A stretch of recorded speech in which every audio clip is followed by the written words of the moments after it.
दोस्तों, तो हाजिर हैं हम आपके सामने कुछ किस्से स्मिता पाटिल के आखिरी पलों का पार्ट 2 लेकर। तो इससे पहले अगर आपने पार्ट 1 नहीं देखा है तो प्लीज़ हमारे चैनल पर जाएं और इस वीडियो का पार्ट 1 जरूर देखें। अगर आपको वीडियो अच्छी लगती है तो हमारे चैनल को सब्सक्राइब करें, कमेंट और लाइक करना बिल्कुल ना भूलें। तो पिछली वीडियो में हमने बताया था कि जिस दिन स्मिता पाटिल दुनिया छोड़कर जाने वाली थी उस दिन वह सुबह से ही काफ़ी बेचैनी से महसूस कर रही थी। उन्होंने अपनी बेस्ट फ्रेंड पूनम ढिल्लन को भी फ़ोन लगाया था और उससे कह रही थी कि तू घर आ जा और हम लोग ढेर सारी बातें करेंगे। पूनम ढिल्लन उस दिन शूटिंग में व्यस्त थी और वह घर नहीं आ पाई थी, पर उन्होंने वादा किया था कि हम जल्द ही मिलेंगे और एक साथ काफ़ी गप्प मारेंगे।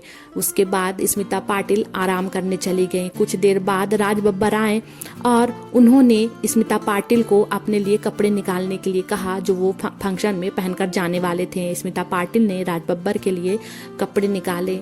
स्मिता पाटिल ने राज बब्बर से कहा कि मैं भी आपके साथ फंक्शन में जाना चाहती हूँ। राज बब्बर ने कहा कि तुम्हारी तबीयत ठीक नहीं है। स्मिता पाटिल ने कहा कि कब वो दिन आएगा जब हम एक साथ किसी फंक्शन को अटेंड करेंगे। राज बब्बर ने कहा जल्दी ही आएगा। ऐसा कह के उन्होंने स्मिता पाटिल को बेड पर लिटाया और ऊपर से एक कंबल उड़ा दी और वो नहाने के लिए बाथरूम में चले गए। नहाकर जब वो 10 मिनट बाद बाथरूम से निकले तो उन्होंने देखा कि स्मिता पाटिल का पूरा चेहरा पीला पड़ चुका है। वो बहुत कांप रही हैं और खून की उल्टियां भी कर रही हैं। राज बब्बर देखकर घबरा गए। उन्होंने तुरंत डॉक्टर को कॉल किया।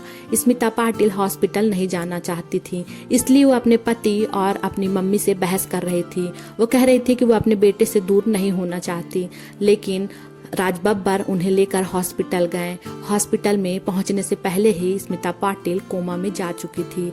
जैसे फिल्म इंडस्ट्री को यह बात पता चली कि स्मिता पाटिल की तबीयत बहुत ज़्यादा खराब है और वह हॉस्पिटल में एडमिट है, तो सारे लोग यह जानने के लिए उत्सुक होने लगे कि आखिर उन्हें हुआ क्या है, वह कब ठीक होंगी। डॉक्टरों ने चेकअप करने के बाद बताया कि स्मिता पाटिल की ब्लीडिंग तो बंद हो चुकी है, पर उनके दिमाग ने काम करना बंद कर दिया है। 20 डॉक्टर स्मिता पाटिल का इलाज कर रहे थे, पर स्मिता पाटिल अपनी जिंदगी की जंग हारती जा रही थी। कुछ देर बाद डॉक्टर बाहर निकल कर आए और उन्होंने राज बब्बर से कहा कि अब स्मिता हमें छोड़कर जा चुकी हैं। पूरे हॉस्पिटल में मातम सा छा गया। पूरी फिल्म इंडस्ट्री में यह बात आग की तरह फैल गई। स्मिता पाटिल अब इस दुनिया में नहीं रही। यह सुनकर किसी को विश्वास ही नहीं हो रहा था।